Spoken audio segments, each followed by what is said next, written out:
Hello.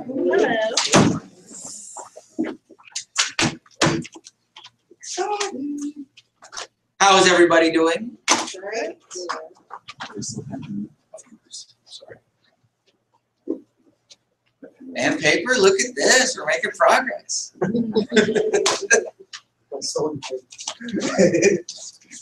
Oh man, what's going on? Everyone excited? Yeah. Yeah. A lot of cool stuff. So there, we got 3 parts of the meeting this morning. All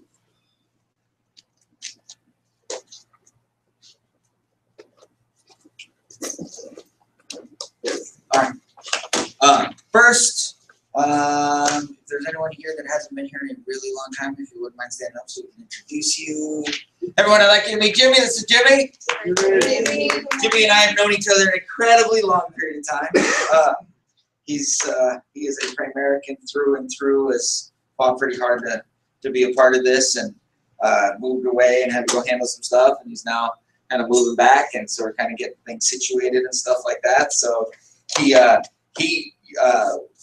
really fun. So welcome. I'm excited. So the first thing I want to be able to do is I want to spend about half of the meeting kind of dialing in some very specific conversations, the same as we did, kind of what we've been working on over the. I'm like nervous. Like it's starting to grow. Like I'm so excited about the conversations that we're starting to get there. Commander just lit me up a bit, so I'm all excited, like all fired up right now. He might take a nap, but I'm excited. And I'm kind of tired. So, like 6 months ago, so hi, how are you? I haven't slept much, if you haven't been able to tell. No, but like, so Rob and I, when we moved into the place we got, right? We were just, first time we kind of lived together, we're kind of figuring out, we asked the people, hey, can we buy the house? And the guy's like, no, we only rent. We're like, okay, it's a nice house, we're renting. About 6 months ago, we're like, hey, can we buy the house? And the guy's like, no. And he's like, well, let me think about it. He came back and he's like, yeah. And we're like, okay, cool, we'll buy the house. Like we had a pretty good fair price for what we thought. And he came back and he's like, yeah, we'll sell it for $200,000 more than we thought. I'm like, yeah. No would be the answer. And so we're like, and he's like, oh, okay, fine. So we're like, so okay, we've got 2 years. And so for the last like 4 months, it's been, hey, like we're not gonna buy the house, but you weren't gonna sell it. Can we sign another lease? Like we just want to stay. We have twins. Like you understand that like this sucks. And we had a property manager guy and really nice guy. And so like every week, hey, crickets. Hey, crickets. Hey, crickets. So the lease was up July 1st. July 16th. Yeah, the owner decided to sell it, so you need to meet out. Wow. Are you serious? You blankety blank. Now we legally have the right. They have to give us 60 days. Like, there's all of this other stuff. But I am a. You guys, a lot of you guys have heard this there. But in my world, there are dogs and there are cats, right? You're a dog or you're a cat, right? Dogs. You take a dog and you throw it. The dog turns around and goes, I don't know what I do, and they come back. They're like, no, you're not. Right? You take a cat, throw it. The cat's like, screw you. I was going this way anyway, right? I am such a cat. It's ridiculous. So I'm like, and he's like, don't worry about it. I know you guys have the twins, so if you need a little bit of time. He's being all gracious, saying, you can take a month or two if you need it. Legally, he has to. So but I'm like, so we went, looked at one place, and it was okay. Well, it's funny because 3 years, it's been a tumultuous little time in my personal life, right? About 3 years ago, I started, and I love taking the kids to look at models. I think it's a great experience. I think the parents, if you've got a 5-year-old or older, like it's the type of thing at least once a quarter you should do, right? It just expands their vision. It's a really, really healthy thing. And so, and for a period of time, I wasn't that healthy, so we weren't doing that. And all of a sudden, about 3.5 years ago, I'm like, okay. So scooped the kids up, and we're like, we're gonna go look at houses again, and saw this house, and I'm like, oh, this is really nice. And you know, it's funny is I've probably seen 200 of these homes, and there's one home that I've like taken pictures of the boys. I'm like, ah, this is a cool, like their little, like where there's a cool office, little thing. And I'm like, oh, this is really great. And we moved on, went and saw other houses. So we went and found a house. Oh, it's not the house, blah, blah, blah. I'm like, shit, there's not a lot available, and we've got a like time frame and stuff like that. And all of a sudden, I go on this like little site. There's nothing else anywhere else. And I call, I'm like, this is an interesting house. I call, and they're like, sir, we don't even have this house. I don't even know how it ended up here. Like, this isn't our house. And I'm like, here, call this guy. So I call this guy. I'm like, hey, you know, it's within the price we want. It's kind of thing. He's like, okay, yeah, can we see it? They're like, well, we really want to, the owners really want to sell it, but they will lease it if. And they're like, you want to buy it? I go, well, it's kind of in our price range, but we're not buying anything right now. We've got to, like, with twins, you got to know what works. So like, let's go see it. We pull up. We've been in this house. It's the house that I took pictures of with the kids. It's the actual model. Not like an example. It's the house. I'm like, I have these pictures. And so Monday morning, we're moving into this house. So that's why all the boxes, the problem is there's not as much storage at the new house. Right? It's a bigger house, but there's less storage. There's one less ground. I'm like, oh, shit. So I'm like, well, I pay for a lot of space. And we got offices that aren't used. So all that stuff downstairs is going to get, I'm like, we already have storage. So I thought we were getting So if anyone before they leave wants to bring up a box, that would be okay. So we got movers coming Monday morning. I'm like, okay, we're good. So like we negotiated, got the lease, got everything, and then sent an email to the landlord. We're like, yeah, we'll be out July 1st. He's like, I thought you were gonna take the next 60 days or so. I'm like, no. You said your lease is up. I'll give you. We don't need it. He's like, okay. So I share too much. That's fine. Respond, baby. It's about responding. It's about responding. It's about putting yourself in a position of being like, okay. So that was funny. So in a week or two or three, we'll be kind of in, and come and see the house and stuff. So yeah, it's like one of those things where we're like with the twins, like, we're gonna have someone move us, but it's hard to have someone come in and pack. So like so we're doing this and all this, like the move, and I'm like, ah. So in case twins aren't enough to not sleep. Dude, it is. Try 4 kids, a nanny. Shit. So, all right, and then all of our Halloween and Christmas stuff. Right? Okay, so all right, so we're gonna walk through this process. So, what, David, is the problem? 70 million families stuck. I don't know. If you were to put a percentage on, so there's 2 parts to this, right? There's part 1 and part 2. If you were to put a percentage, if you were to quantify a percentage of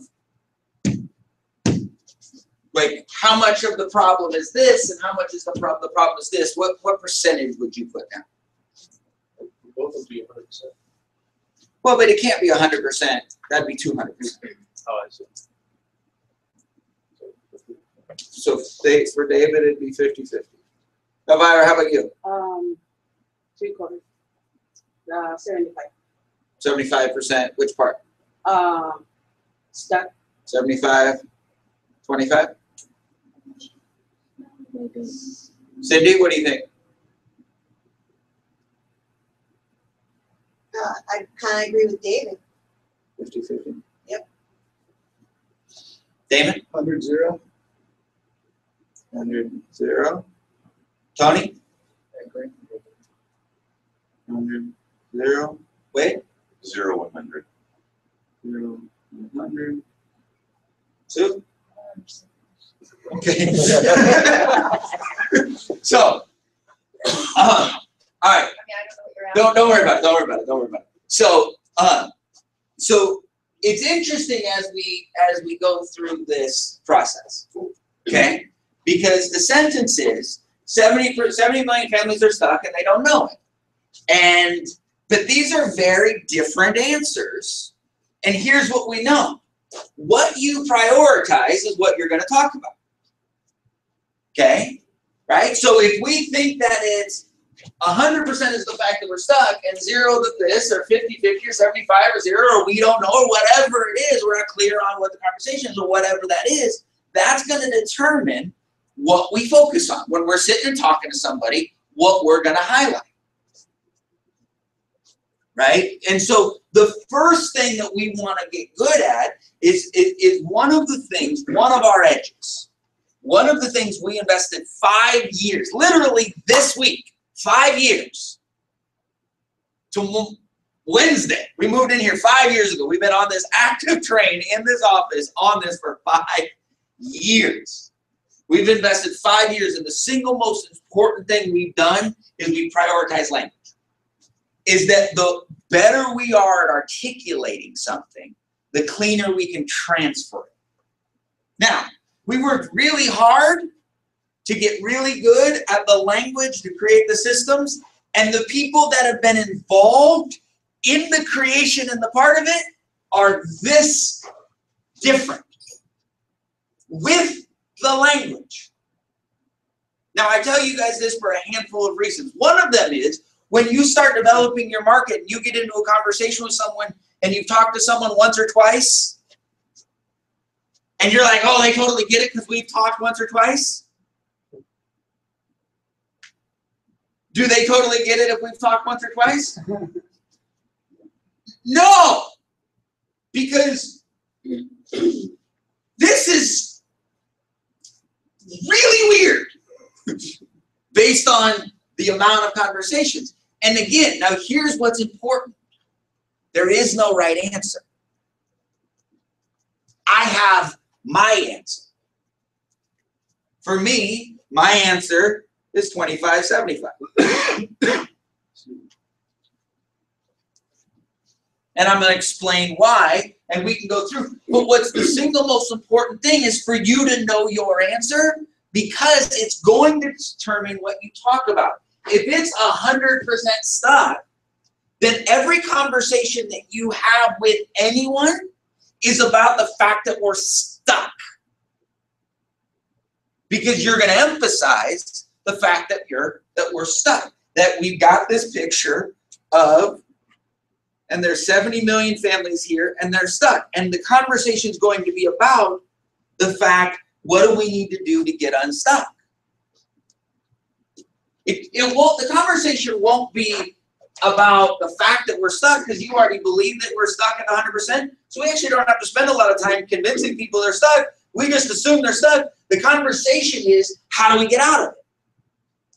If you're 100% stuck, 0% don't know it, then you're instantly talking about the solutions.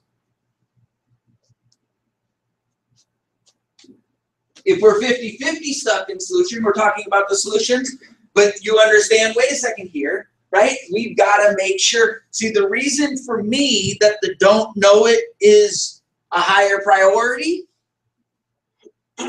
is because if you don't know that you have a problem, are you going to fix it?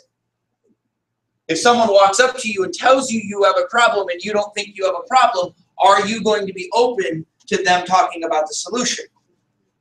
So I'm going to challenge my two gentlemen that have the 100% zero to rethink their process, because the solution is only valuable when someone's open to hearing. The solutions are incredibly valuable, but they're only valuable after you realize that they're valuable. Right?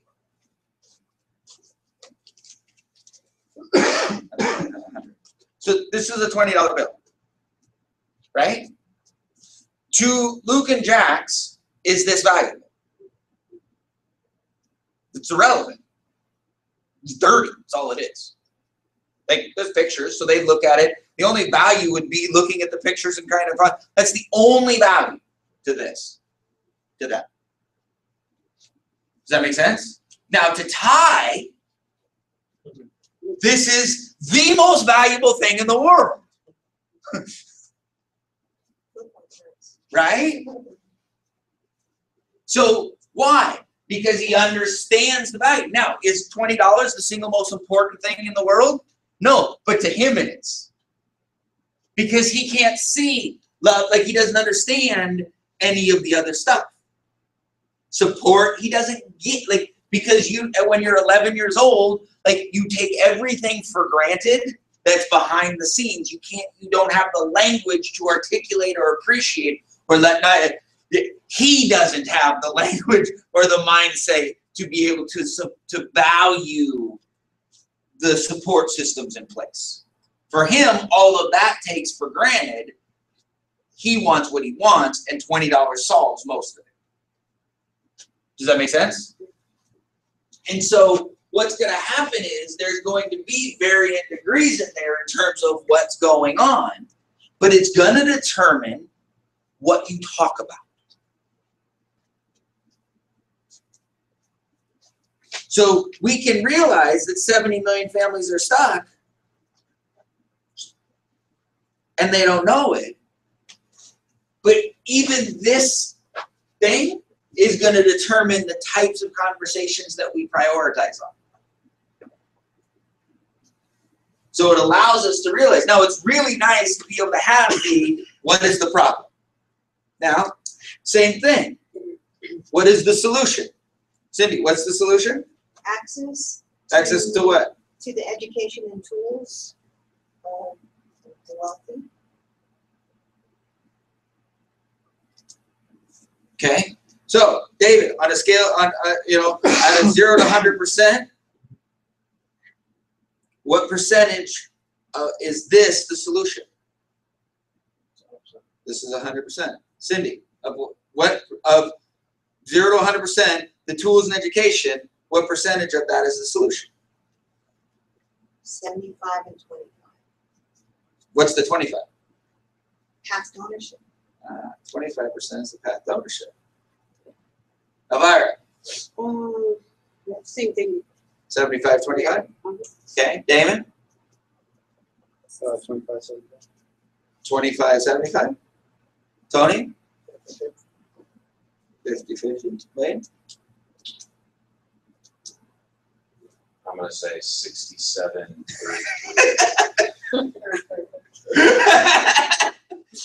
Right? So, again, there's no right answer. So, we understand that it's access to the financial education and access to a path to ownership. Now, here's my question.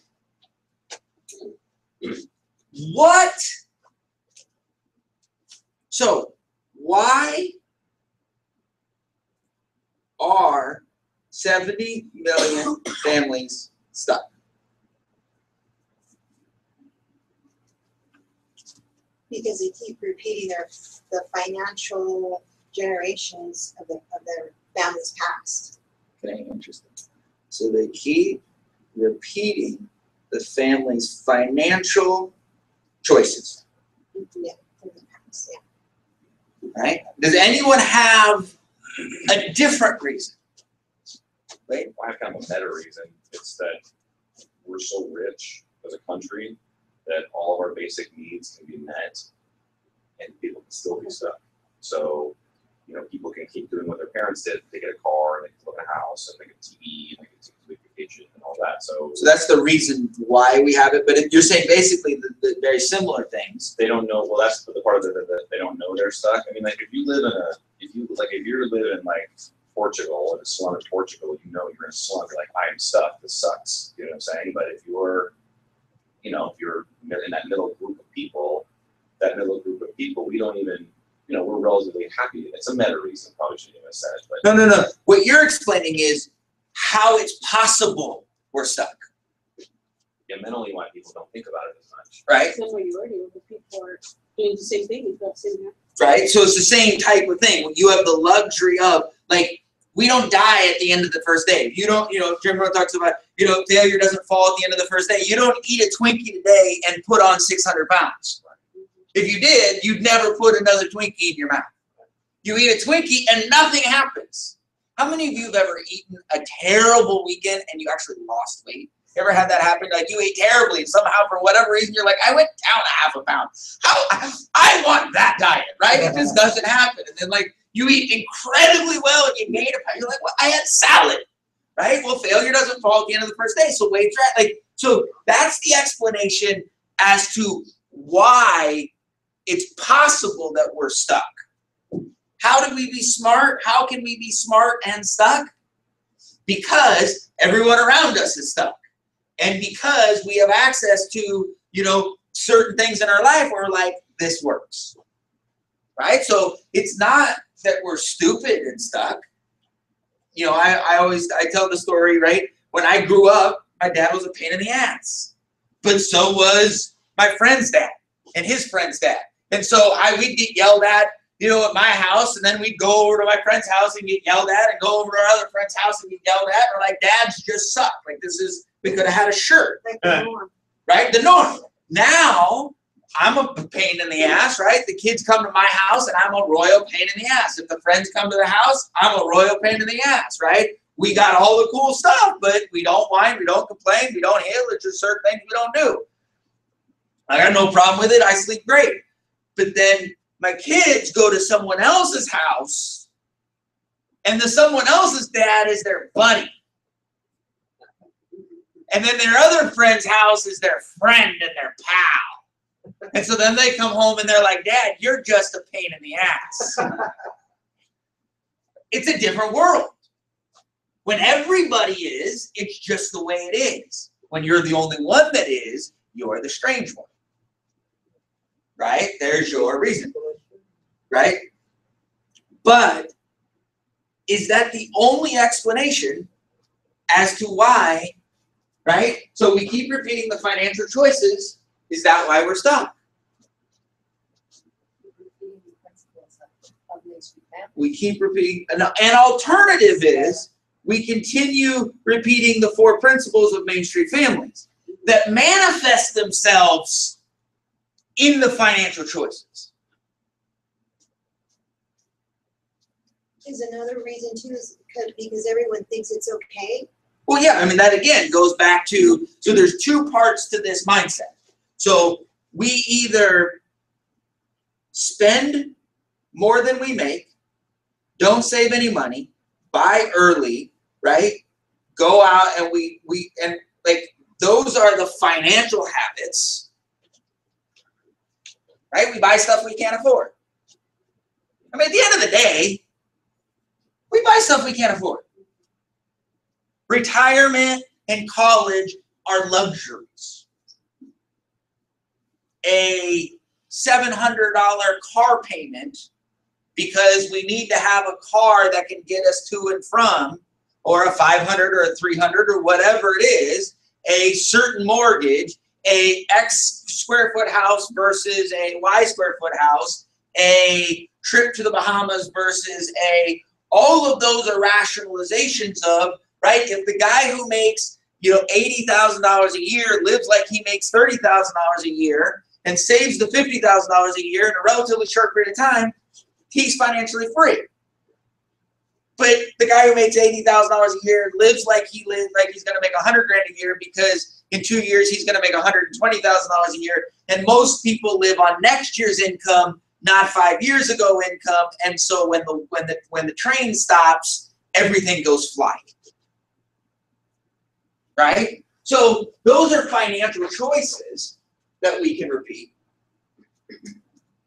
But so here's an interesting kind of mindset, right? See, for me, I go, look, the wealthy lock in advances, develop habits, leverage experts, and cultivate strategic partnerships. Main Street families start over, focus on actions, validate from figuring out themselves, and isolate in chaos.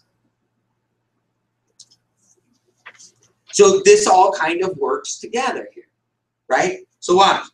If access to the financial education tools to create wealth is the number one opportunity to solve this problem, then addressing the financial choices and concerns is the solution we're going to talk about, because it's the tools we can use to solve the problem that we think we solve in order to create the solution we're trying to create. If the 4 principles are the foundation, or we go, wait a second, really the path to ownership is the critical access, because if we introduce the 4 principles to somebody today, are they going to know them a year from now? No. But if someone comes around with us for 6 months or a year or 2 years and we beat these principles into their life and they get to see how it's working and stuff like that, if they then go somewhere else, or they stay, or if they go somewhere else, can they take that mindset with them forever? If we want to create fundamental change, can somebody have term insurance and mutual funds and still not make sure their kids and grandkids get wealthy?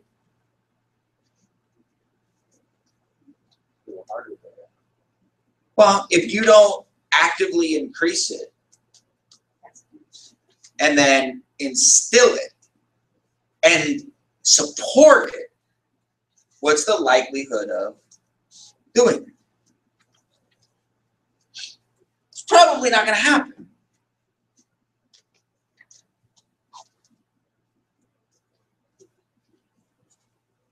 Does this make sense? So, again, it's a fascinating conversation to think about. We have varying degrees of what we're trying to solve for. We have varying degrees of what we think the solution to actually solve for it is. And we have varying degrees of what the solution actually is. And that's full of a room of people who, for the most part, that have been around why we created this. You guys don't think that's fascinating? I think that's incredibly fascinating. So it's interesting that everyone has a different view on it. Yeah. Even though we've all been exposed to the same. And that view is going to determine our actions. That view is going to determine how we look at our list. That view is going to determine what we're actually building. Let's say that we're like, if people get their money taken care of, they will get unstuck. Let's say that completely 100%. So let's say it's 100% stuck, 100% tools. It's a little extreme, but you all get what I'm talking about? So I cut up, Billy here is like, I go, Billy, tell me about the business. He's like, man, these people are stuck. They need to get unstuck, and what they need is financial planning to get unstuck. Let's say that's Billy's philosophy. It's extreme all the way over on both ends, both quadrants. You get it? Let's see, I'm not really good at drawing graphs here. But let's say this is stuck and solution, and they're 100% stuck. I guess it would be here. 100% stuck and 100% financial service, 100% financial services. Like that's where their mindset is. Is that going to determine the types of conversations that Billy has? How? What's Billy going to talk about all the time? People being stuck, but how are they stuck? Because they don't have a plan. Their money is screwing them over. So they're going to be like, you know, let me ask you a question. Do you and Anna fight about money? A lot, like the bills and stuff like that? Like, is it a big thing if you're, right? Does that have an impact on your relationship? Is that, when you look at your daughter, like, if things were like they're going to talk about the money problems, the habits, and the solutions all the time. Yeah. It's like when we buy houses and we don't have our securities licenses, and our big solution is always insurance. So all we talk about is insurance. Or if we have our securities license, we don't realize that the insurance is just a piece to it. We have to get to the savings. You know what I'm saying? So that's the exact same thing. The only option there. It's the only thing, and it's self-imposed. in this conversation. But it's important that we at least, now, I'm not telling Billy that that's not what he really should be thinking. We just want to make sure that Billy makes the choice on purpose. Does that make sense? Now, let's just say that Frank is like, oh my God, no one knows it. Like, no one has any idea that they're stuck, and the solution is the business. 100%, just as crazy on the other end. You with me? Now, all of a sudden, is that going to affect how Frank talks to his market? He's going to talk about, man, people can't make changes. They don't understand, man. It doesn't matter what the system is set up. All he's going to be talking about is the fact that of level of cluelessness, and that you've got to be an entrepreneur and you've got to build a business. Man, your job's not going to do it. They're going to purchase, and they're going to solely talk only about doing the business.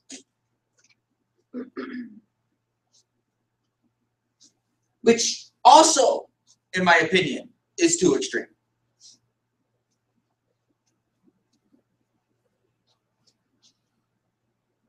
So the question is, what's the problem? For me, and what we're talking about, it's actually really, really kind of important that the people don't know they're stuck. Because if you thought you were stuck, you'd fix it. And if you're talking with somebody who knows there's a problem and isn't motivated enough to fix it when they have access to the solution, do you really want to spend a lot of time with that person anyway? Because that person likes to complain. And we all know that person, don't we? How many of you know the person that is 4 feet away from the solution, but they'd rather complain about the fact that the problem is and that the solution's all the way 4 feet away than get up and do it? You all know that person? Do you want to spend large amounts of time building a business with that person? No.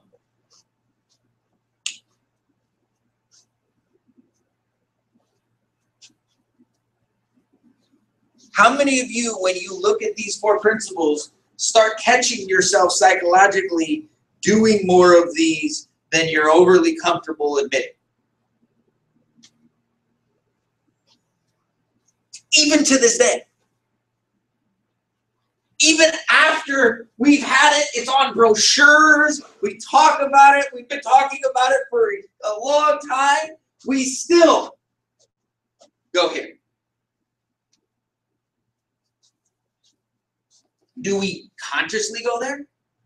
Do we sit down and go, you know, there's like 9 different people that could do this that are a phone call away, but I'm going to do a half-assed job of it because I want to be able to say I did it. Do any of us say that? No. We rationalize and explain away why this makes more sense. And we've been doing it for such a long time, we're really, really good at it.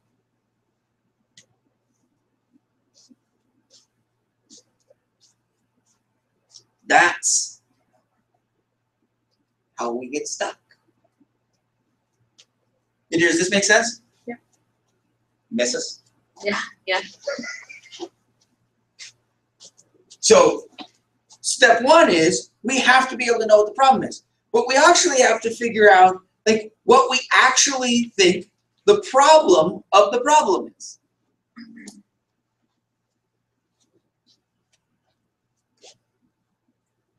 And you are the only person that can determine what that is for you. But there's huge impact to that decision. And my job is not to get you. Look, I think that this has some culpability in it, right? So we're gonna like maybe it's only 25% though. I'm cool. If this is 75-25 or 50-50 or 60-70, like. If they're at least 25%, I'm kind of good with. Other than that, go with it. And it might change. You might go into 10 homes and think it's one thing and be like, oh my God, it's something totally different. And as long as you don't, like auger in, right? You're saying no, and it's not about proving that you're right, because this isn't about that. Be dear, how you think about it is going to determine how you talk about it. Is there anyone in the room that doesn't understand or believe that principle by itself? However you think about it is going to determine how you talk about it. Does that make sense to you? Cindy, does that make sense to you? Yeah, I haven't looked at it that way Yeah. before, but it's a pretty good way of how your conversations can go. And everyone's a little different. Yeah. So what's a really good, and guys, this is about enhancing your skills. So guess what? You get to reverse engineer some of this stuff. Pay attention over the next 2 weeks about the conversations that you have, and if you're honest with yourself. Now, if you're a pathological liar to yourself, this will not help you. But if you can be honest with yourself, and you can listen to the conversations that you're having, it will tell you what you're prioritizing. That you might not like what it tells you. That's a totally different therapeutical issue, and I am not licensed for that.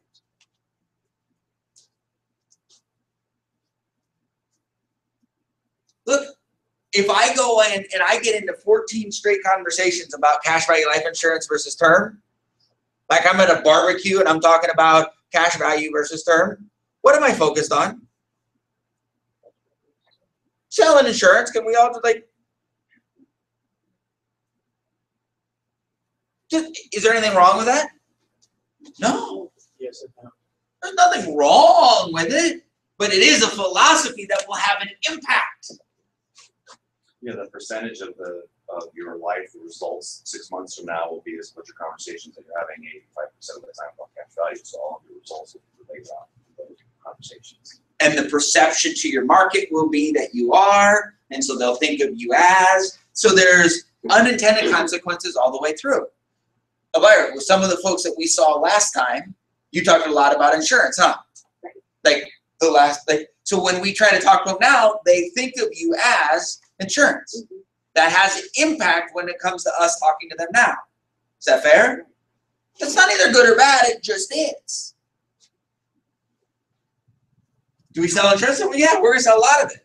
We're building #1 insurance distribution company in the world. Like, we're gonna dominate this thing. We're gonna write a ton of insurance. You know why? Because it's still the single most important financial product in a family's financial life. For the next 20 or 30 years. My life insurance, to this day, is still the single most valuable financial product in my family's financial life, to this day. I'm hoping 5 years from now it's not, but right now, it still is. That's why I said that 25% on the, they don't know it, because once they hear about life insurance, they're kind of like, oh, there's something I can do to get unstuck. There's a little hope there, but they don't do anything else about it. Well, yeah, and so what happens though is it's, what I want you to do, when we think about this, is it's a broader part. Are there tools on the internet that people can use to manage their budgets, manage their portfolios, manage their investments, manage their insurance, and manage their expenditures? Yes. This is why it's so funny, the tech industry, right? The tech industry is such an interesting industry because it's for the most part, it's a unique group of people that have the wherewithal to be able to have the tech, the ability to raise the capital, and they solve particular problems. The challenge is, our families don't go to mint.com. And they don't download it and look at it every day. Look, you want to lose weight? Weigh yourself every day, write down everything, pay attention to everything that you eat, right? And log all your exercise. Right? Like, this isn't a new concept. It's a math principle. Right. Fitness gold. There are 3,000 apps that do that you can log. Shit, they're free. They'll track everything. They'll tie into my watch and do my health. They'll do everything. But you know what I was supposed to do this morning, Cindy? I was supposed to get on the scale. You know what I didn't do this morning, Cindy? I didn't get on the scale because I started packing yesterday, so I ate like 12,000 pieces of pizza. Drank a couple more beers than I should have. You know what I didn't do this morning, Jimmy? I didn't get on that scale. Go! Yeah. So guess what? All the apps in the world aren't going to solve that. Now, when I was vigilant. Vigilant. When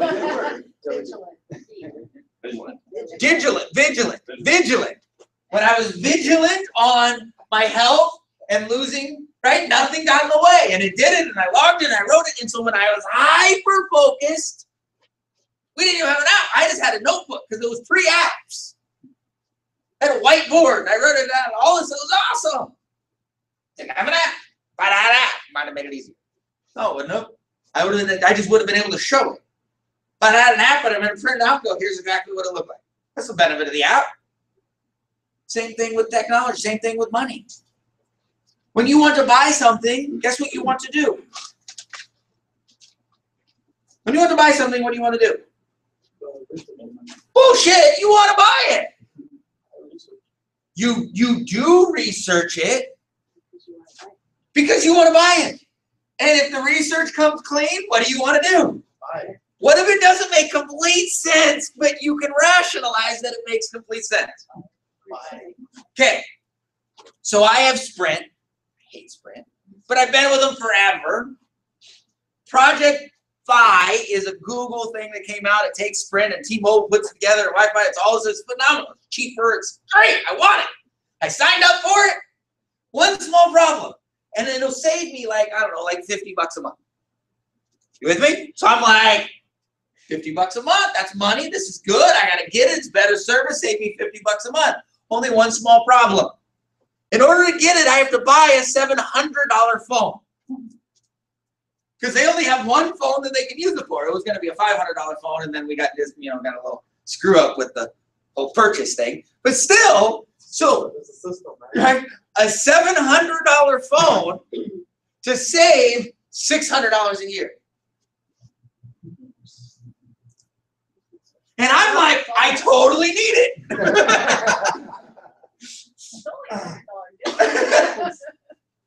So I did my research. I figured out. I was going to be on sale. It was going to be $500. I'm like, woohoo! What? You know what I wanted? I wanted a new phone.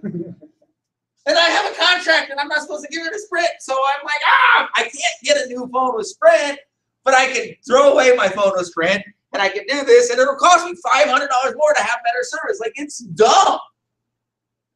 But I was going to do it. You know why? Because I wanted to buy a new phone.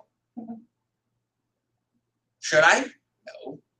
I'm moving. Should I? No. Am I going to? No, because I found out that those phones they're gonna have new ones in October. So I'm like, I'm not gonna spend $700 now. I'll wait till the brand new one comes out and really be able to take advantage of it. So, but that just does this make any sense? Now here's the thing. I'm in the financial services world. I have the budgets and plans that we go through, and so I can make these dumb mistakes, or I can spend this weird money because I have it situated because I built those plans. Y'all with me? But if I don't build those plans, I still want the phone. So that money has to come from somewhere else. Like my kid's college savings, or my retirement savings, or my.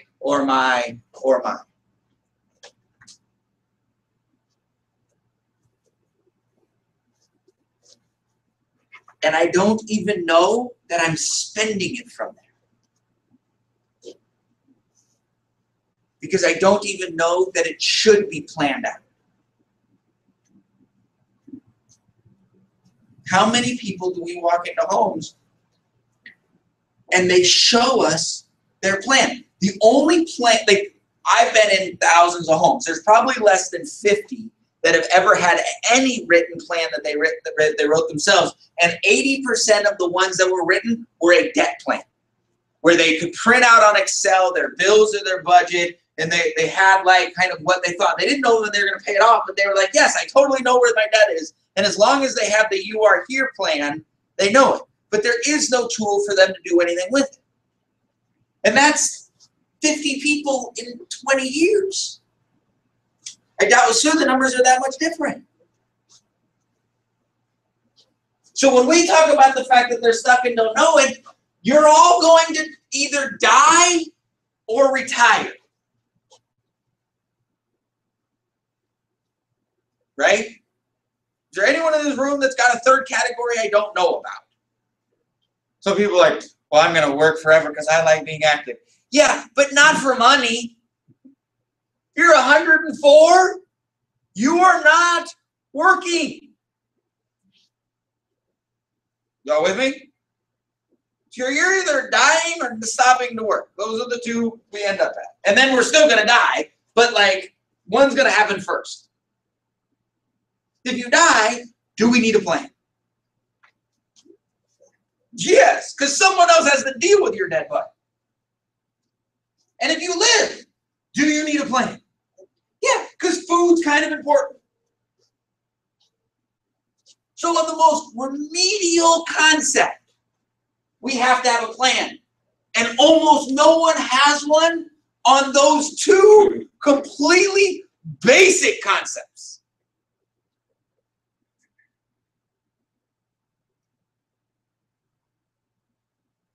How is that possible? Because no one in their life has a plan. Look, if David has 10 friends, and every week they get together and they talk about their financial plan and their organization, what they're doing and their budget, and David just sits there and drinks his coffee while they all talk, at some point, what do you think the likelihood of David go, maybe I should get one of those? True? But if they're sitting around talking about fantasy football, David's going to go, maybe I should get into fantasy football. True?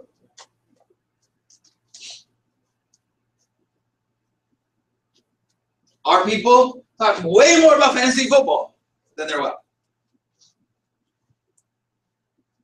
So, yeah, they're stuck.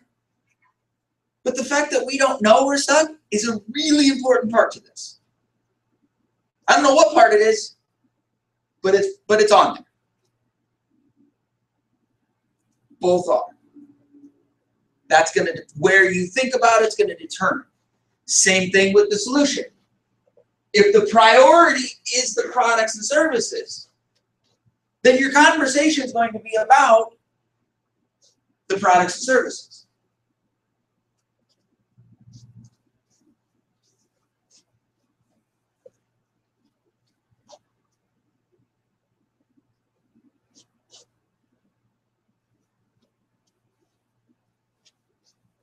I don't know what the answer is for you.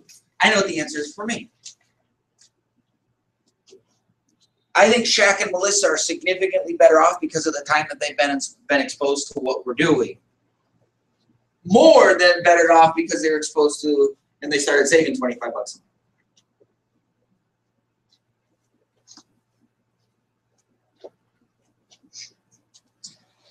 Is this making any sense?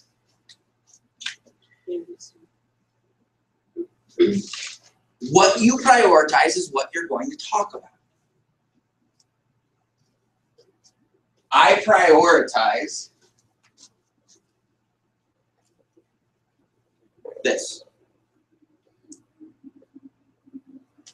Jimmy and I sat down. First time we sat down, I sat down a couple times. We sat down the other day, kind of put a plan together a little bit. His daughter's here 80% of the time. What are we talking about?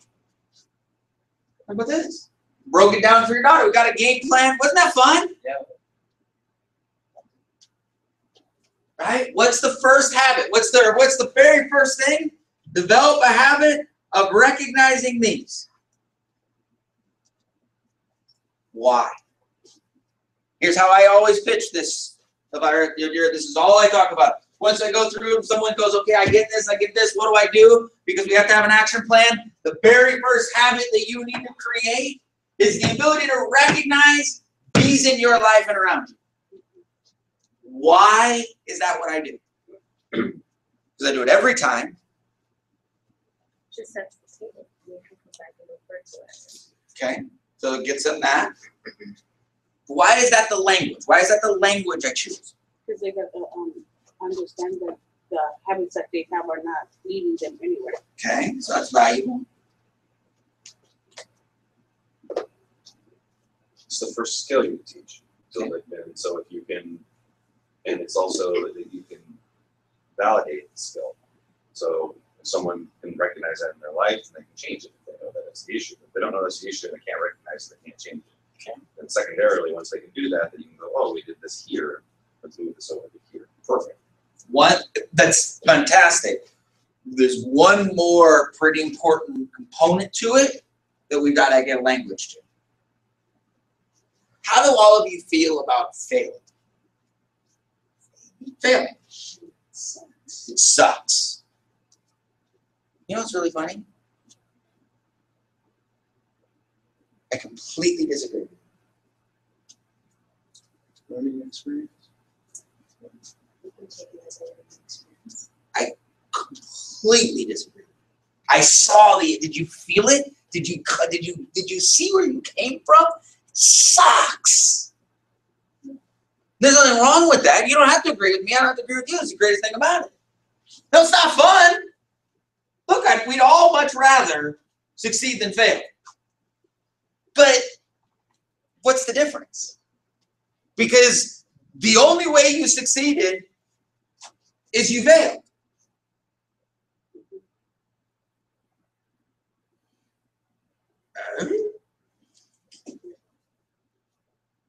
I succeeded.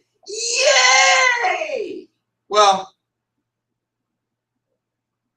I failed. Aww. It's just where you are in time. It's funny, Brett. We've been playing, like, I'm now using Xbox as a tremendous teaching mode. And he's now playing, like, big boy games. And these are hard, right? So play Assassin's Creed. So what I end up doing is I go in and clear it on one count. And then I, like, know kind of where he's going. But now when he catches up, he wants to go.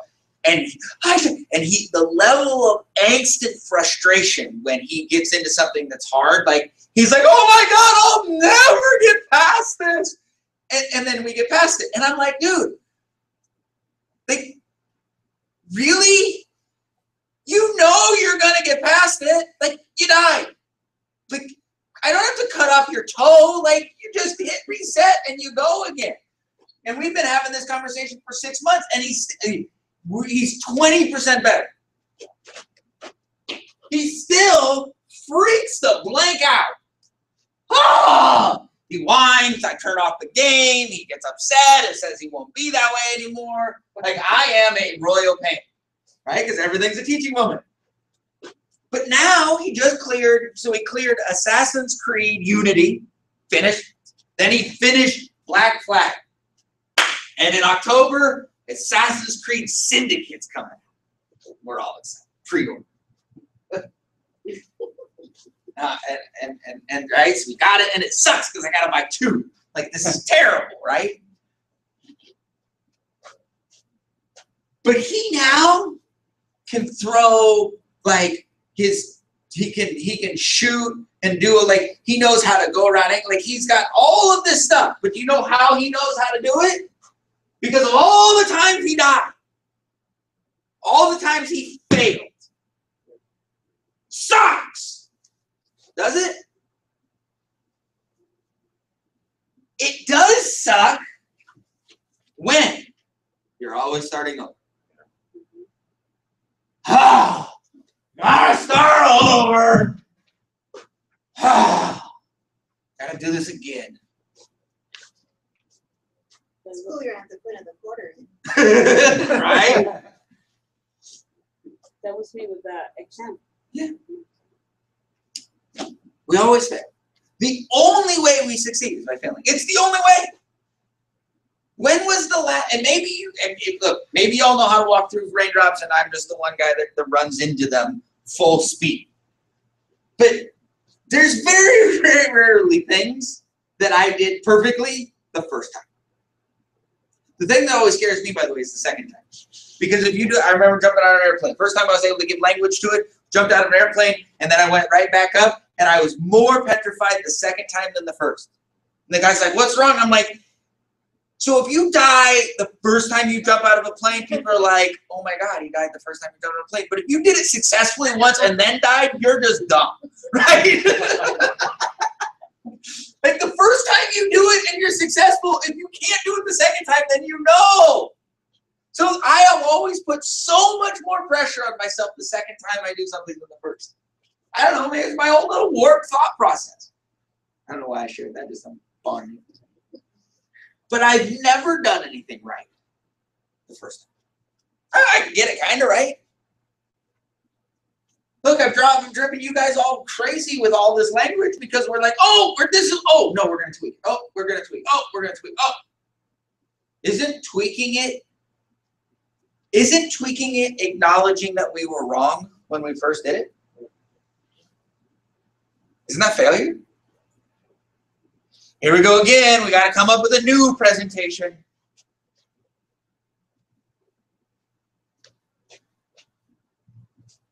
Is this making any sense?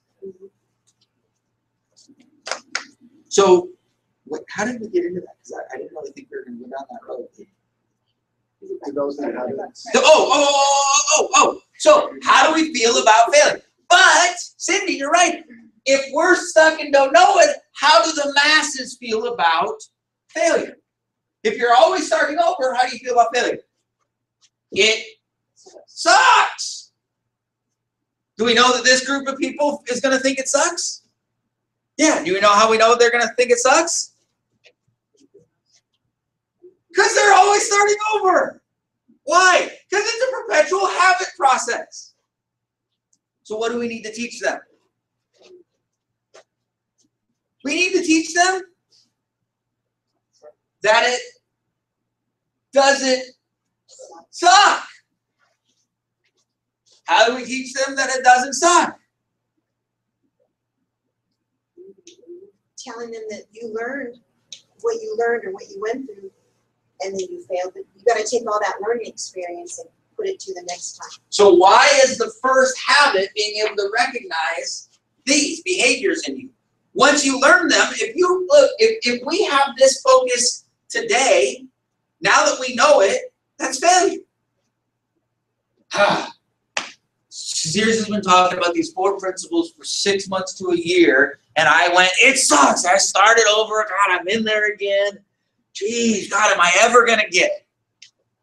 You have the choice to feel like that on our interaction that we just had. You realize that? So thinking about it more, there's a but. Taking the experience I had before and not starting over, but applying it to the next time I do it is going to help me. Correct. And so I would replace your but with an and. And gives you the power, but it's going to put a rationalization. We have the ability, when we can celebrate, when we can recognize this, you realize, Cindy, that what you did and what our conversation was, if we don't have the language of the scouting report, if we don't have the IMIC, if we don't have this, if I challenge you on what you just did, I'm challenging your worldview and your thought process. I have to be a therapist. I didn't have to be a therapist in this situation, did I? I said to go, wait, I get it. We all want to be here now, but guess what? We all actually want to be here. No, we want to be. No, we want to be. No, we want to be. No, we want to be. My arms aren't long enough to draw where we want to be. Because we're always going to want to be 25,000 steps ahead of where we are now. I make $20 million. Great, I want $1 billion. We've influenced 10 million families. Great, we want 60.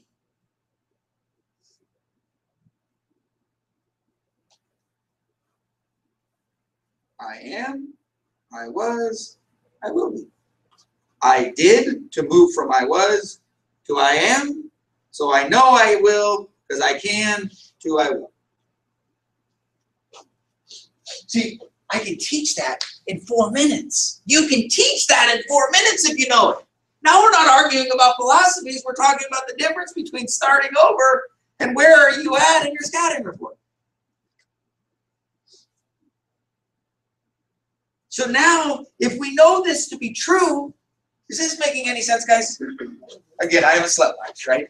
But if we know this to be true in our scouting report, if we get good at recognizing this, then Wade's right.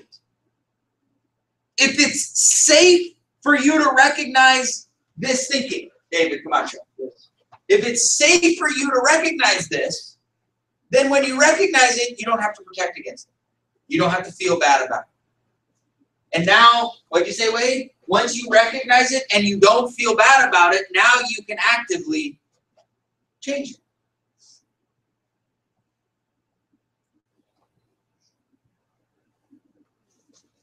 Can you change it until you recognize it? If it's unsafe for you to recognize it, will you recognize it?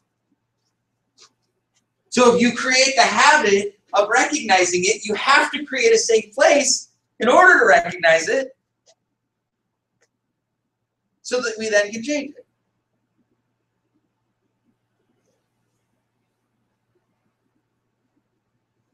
You ever have a conversation in your head and you're like, this is exactly how this is going to be received, and people are going to have a certain look on their face, and then you deliver it, you get just to the end, and they look exactly the opposite of what you anticipated? This is occurring right now.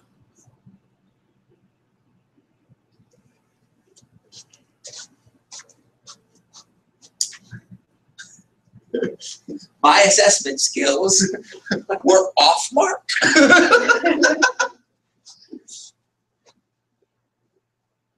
Now, for me, one of the really fun things about this, Jimmy, is that we get to have this conversation and almost everyone in the room completely gets what we're talking about.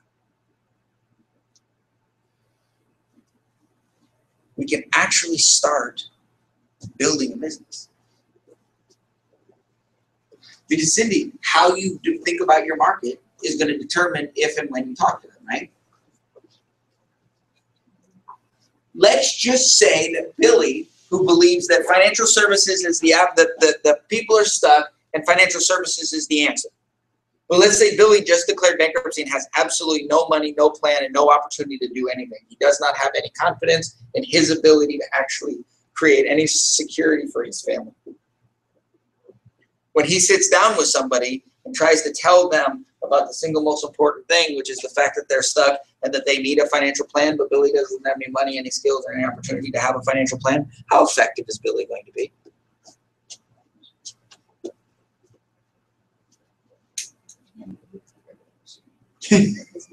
Just thought about it, right?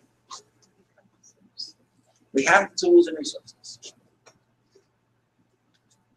If Billy doesn't know how Billy thinks about it, then he can't build the right story for us. Are any of us where we want to be? We can all see ourselves further down the road. But we're actually at some pretty cool places. You've known me for a couple of years. We're actually talking about the business, aren't we? We're talking about how are you and I thinking about what it is we're building. We're going to spend the next 20 minutes talking about who we're going to build it with, and then how do we bring these things together. David, you and I just talked. We went over your list and have a specific plan for 20 people. I was able to take a look at his list and go, okay, why don't you have this conversation? We'll have this conversation. Work on this. You're trying to get this done. We got this. So now he's got a very specific plan for 20 or 30 or 40 people. That's phenomenal. If he understands what he's doing and he understands who he's doing it with, should David create some success between now and the end of the year? Yes.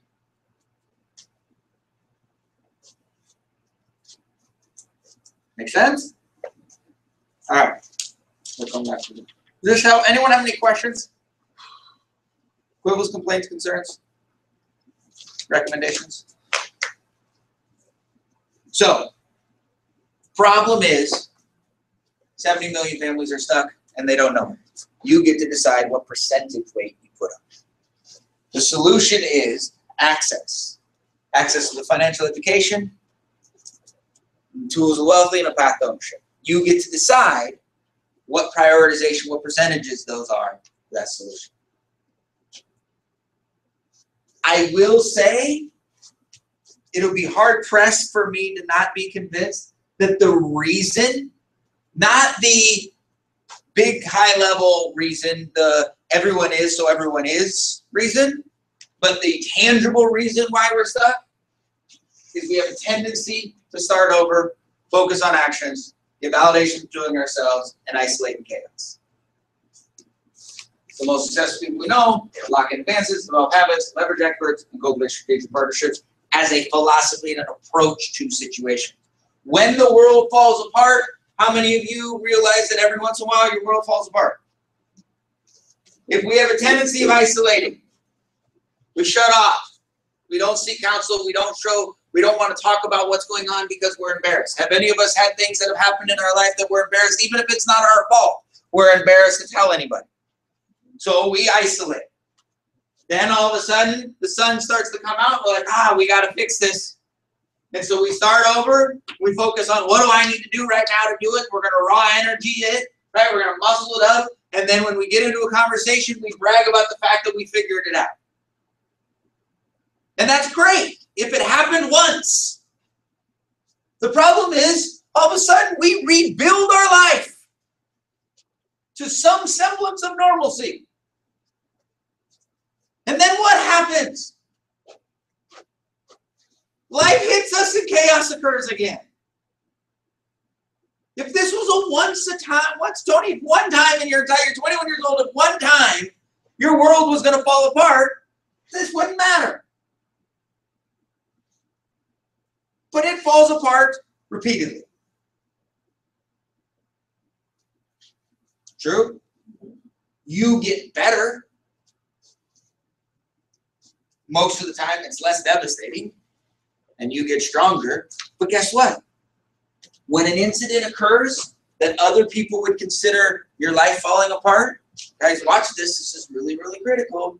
When an incident occurs and you have relationships with strong, smart, focused people that you can call and share that problem with and leverage their expertise, you now don't have to figure out your way out of this really uncomfortable thing.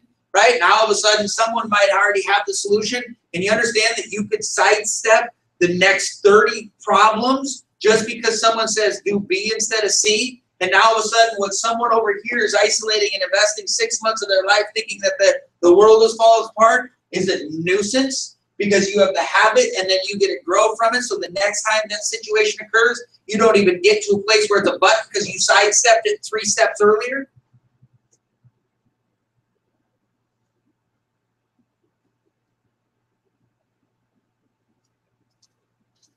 For 25 years of my life, I prided myself on being the toughest guy you'll meet.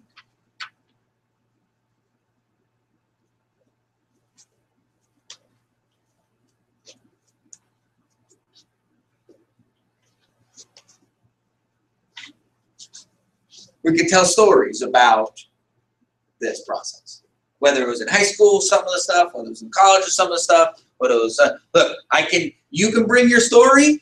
And I don't know if I'll win every fight, but man, by the time we're done telling the stories, you're going to realize. So I walked into a business like this, and they said, you should follow me because I'm tough. I'm like, I like tough because I'm tough. And the tough cycle was born. Follow me so I'm tough, David. So now David starts following me because I'm tough. That means I need to keep proving that I'm tough. So that I can keep going to David. Follow me because I'm tough. The problem is my skill set increases.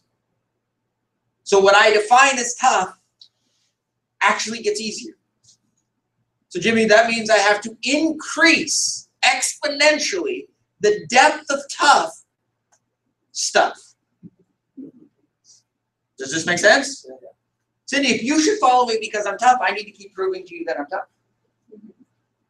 If I've got to keep proving to you that I'm tough, but I already know that I can handle a bunch of stuff, I need to keep increasing the elements of tough in order to prove to you that I'm tough enough for you to follow. Does this make sense? Which is wacky. But we have a leadership business. So now Cindy says, well, if I'm following Sears because he's tough, I better be tough. So now because Cindy has to be tough, Cindy has to keep proving that Cindy's tough. But as her skill level increases, her capacity increases. What she thought was a 10 is actually a 6. But she needs to function between 8s and 10s. She needs to draw 8s to 10s to her life to prove that she's tough. And what ends up happening is we have 4 levels of leadership, and we're constantly all asking incredibly tough things to come into our life in order to prove that we're tough enough for people to follow us. So I'm constantly helping my people navigate tough things. I'm teaching them to be tough in the middle of crisis.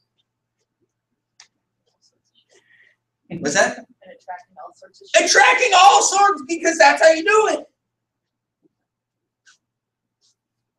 Look, guys, I'm telling you, man, this is crazy, but there's nothing you can't go on. In the last 2 weeks, I've been on 6 appointments. We've got the twins. I had to move. We had to find a place. We had to go through this stuff. Right? But you understand, David, nothing's going to stop. We're going to get this thing going. We got the convention going in a couple weeks. I'm telling you, man, we are going to get this thing. And there's nobody that's willing to do the thing. Who does what we're doing, David? I'm telling you, man, it's us against the world. We got it. I get the chills and want to throw up, because that's how I would have told the story this morning.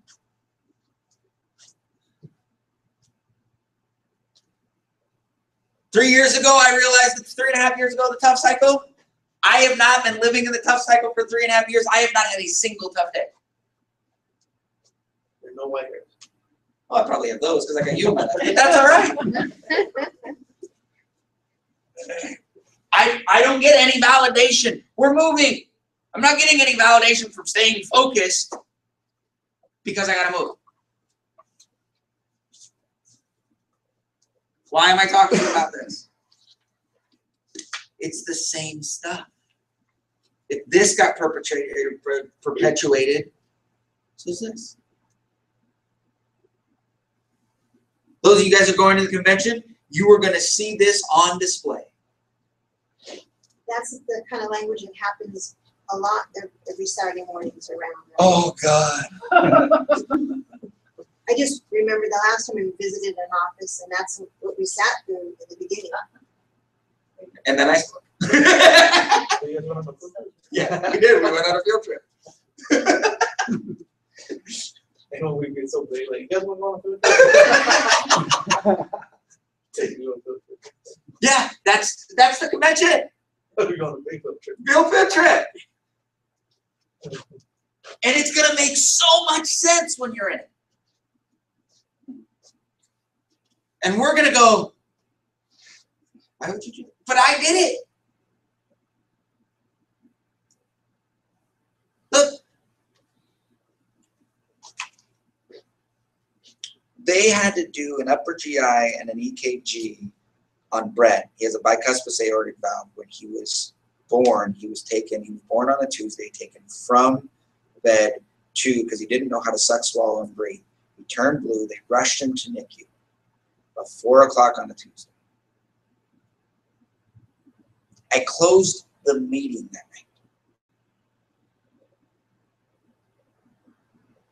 I left the hospital, came to my office, and closed the meeting.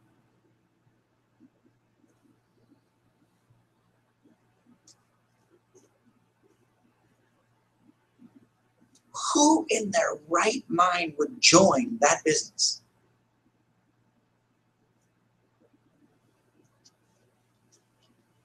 If you were brand new, if that was your first night, and you were relatively normal, your answer is great business. That guy's fucking nuts.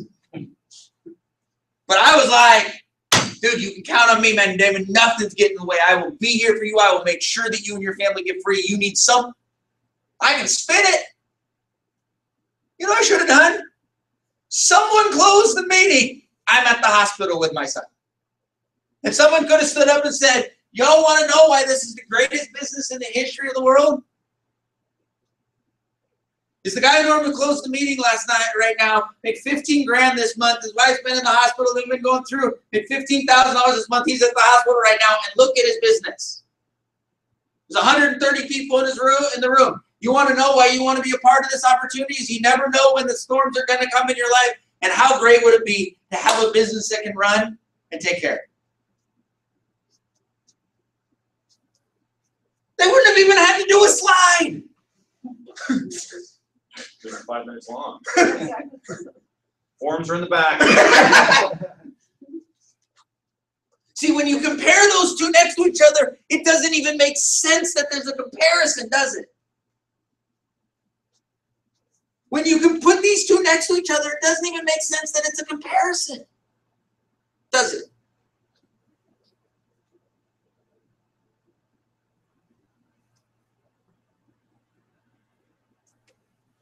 But if we don't know that there's a comparison,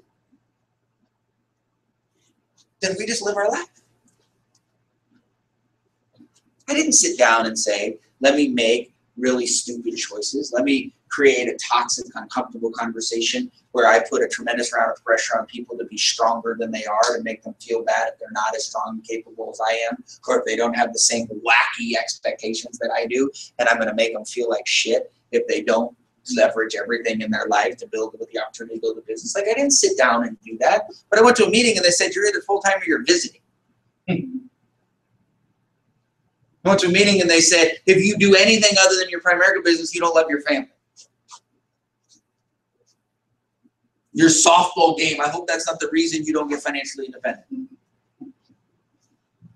This is the greatest part-time opportunity in the history of the world, but your job is the enemy.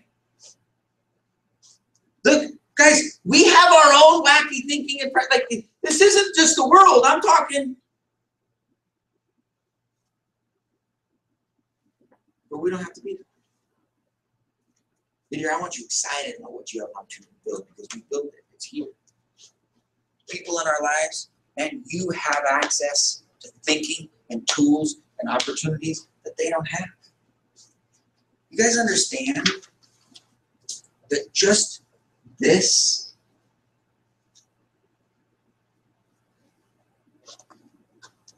these tools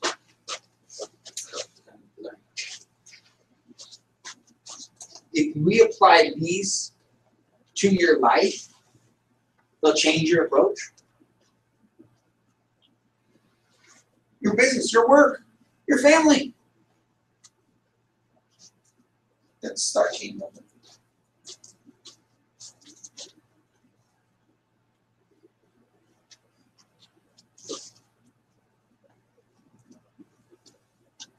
This is what we have. And I have this conversation because my goal this morning is for us to start feeling a next level layer of pride.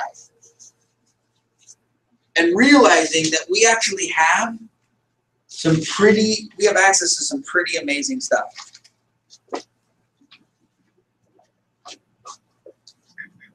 We have access to some tools, some conversations, some points of view that the rest of the world doesn't have.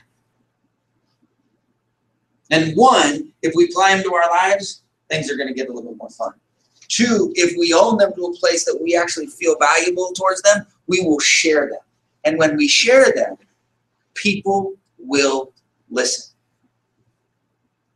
Tony and I went and met a young lady. Phenomenal young lady. Helped me remember what it sounds like to be an entrepreneur. 26 years old, starting her second business, wants to do, and it was just like just a complete fireball.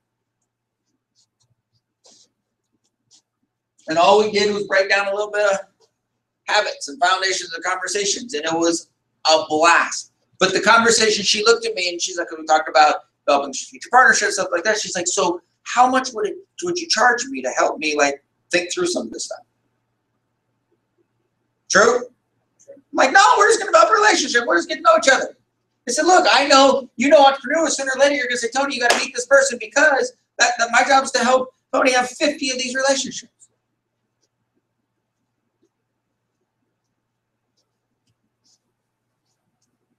Tony walked out going, I got to get back. Which is what Tony's supposed to do. He's been here 3 days. But I also think he walked out going, I got to get serious in front of some more people.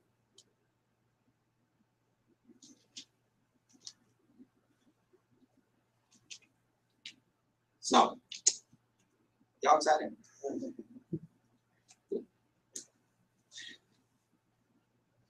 You sure? So, the last thing. We're going to finish the meeting in about 5 minutes. Let me rephrase that. I'm going to be done talking in about 5 minutes. You're welcome to stay as long as you need to. I want to give you 30 minutes today. You can either do it now, you can leave, go do. I'm going to ask you, I'm donating our 30 minutes for you to allocate it any way you need to.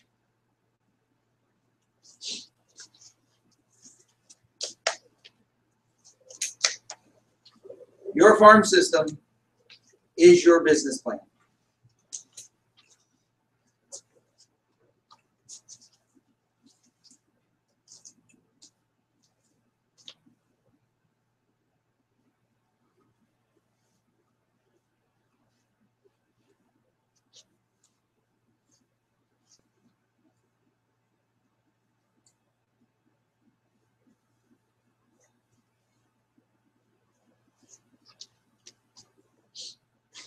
This isn't your list. It was like, I gotta get my list. This isn't your list. This isn't the group of people you're gonna go see. This is your business. This is your support system. This is your feeder system. This is your distribution system. These are the building blocks to your business.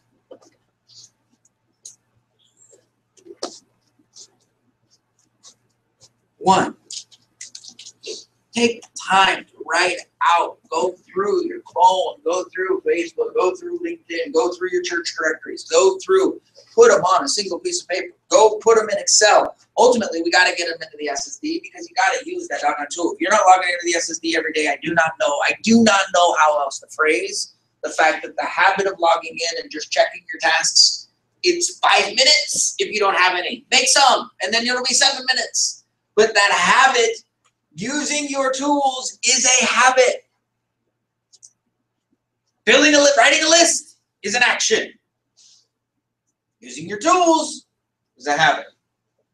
That's my own little commercial for that. We have no meeting on Wednesday. We have no meeting on Saturday. The next meeting, next time we're together, is July 8th. The goal is that we have 25 people now. Then there's no meeting. We've got our phone calls July 22nd, and then our phone blitz, our blitz the bullpen is July 22nd, and then our next AA'z night after the convention is the 29th. So we have the 8th and the 29th to plug into our business. We've got the 22nd to be ready to make our calls to book out our quarter. Yes. Is there a meeting on the 25th, Saturday? Yes.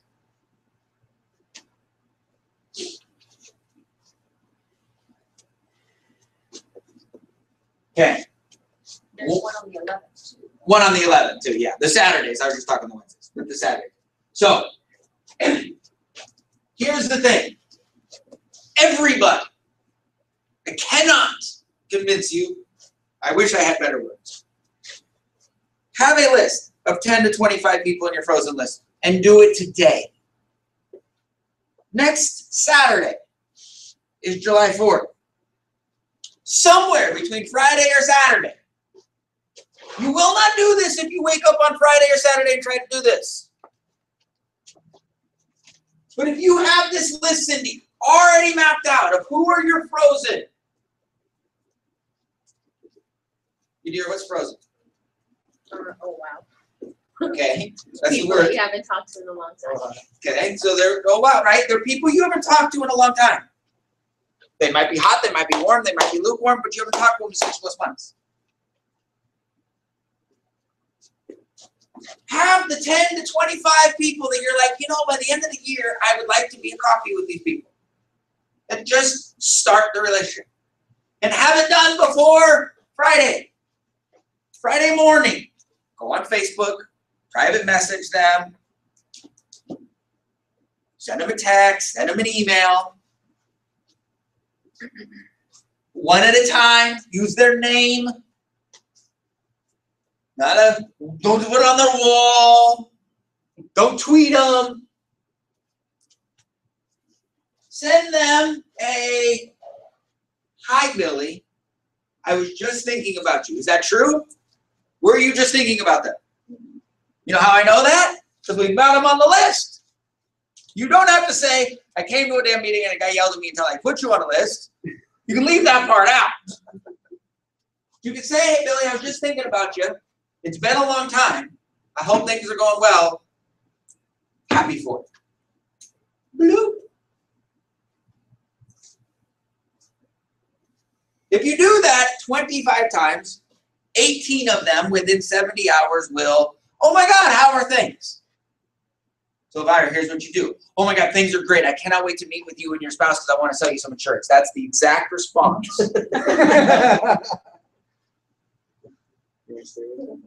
You want to stay away from it. You're going to talk, oh my God, things are good. How are things? Things are good. Boom. And by July 9th, you're done talking to them. Because the conversation will naturally die.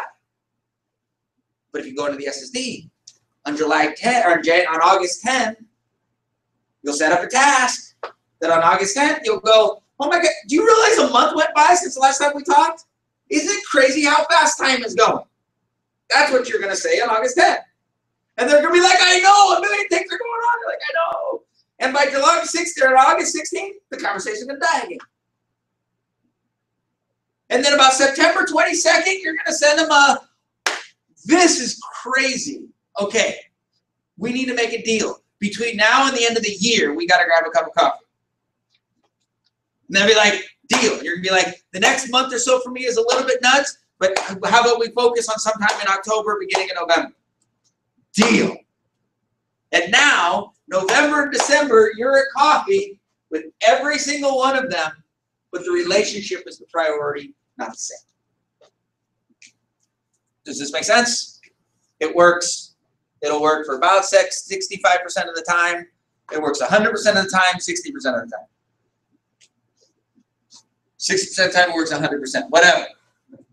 Guess what that also does, Cindy? It gives us July, August, September, and October for you to get really good at what the problem is, what the solution is, what the methodology is, and then we're going to get good at what that coffee is. Are you going to recruit them then? No, they're going into your system. But we can't do that if we don't start this. Same thing. The 10 to 20 people out in the community. If you don't know that you're trying to get, like, you like the manager of Pete's Coffee, you don't even know his name, but you just say, manager of Pete's, I go in, it's there, and you put it in, then it's not that hard to go, step one. What's step one? Anyone figure out what step one is? Hello. With what purpose? For them to see you. Well, you've already seen him. He's already recognized. He's gone in. Wade goes into Pete's Coffee all the time. But he doesn't know his name. What's one good goal? Get his name. First name basis. Right? So now all of a sudden he finds out his name's Mike. She's like, all right, I got lukewarm, I got Mike. So now every 3 or 4 days, Wade goes in and goes, hey, Mike, how you doing? You use somebody's name? No, don't be stalker person. Like, if you're like, hi, Mike, like, then you're the weird guy. But when you're leaving, right, you're like, hey, Mike, have a good one. And he's like, hey, have a good one, too. And don't change his name. Don't be like, is it okay if I call him Miguel? Yes. Miguel. Like, Miguel. How many of us all see Wade do it? Right? And guess what? Pretty soon, is he going to know Wade's name? Yes. No, he's not. Do you remember many people's names? No. But if Wade's okay that he doesn't know Wade's name, the next time Wade goes in and says, what's the name? It's Wade. You know, and he's going to be like, oh, there's so many people. Then he knows Wade's name. Wade is managers. Wait. Now all of a sudden, Wade gets to know how long you've been at Mike's. Or how long you've been at Pete's. How'd you get started? And they get to just start over the next 3 months. But if Wade doesn't have manager of Pete's on his list, it never starts. It's accidental at best. For no reason. For no reason. There's 10 to 25 people that know you're smiling. And that's all they know. If you put them on the list, over the next 2 months, you could know all their names, all their spouses' names, how many kids they have, where they work, why they started working there, And you can do it in 45-second, 2-minute blasts.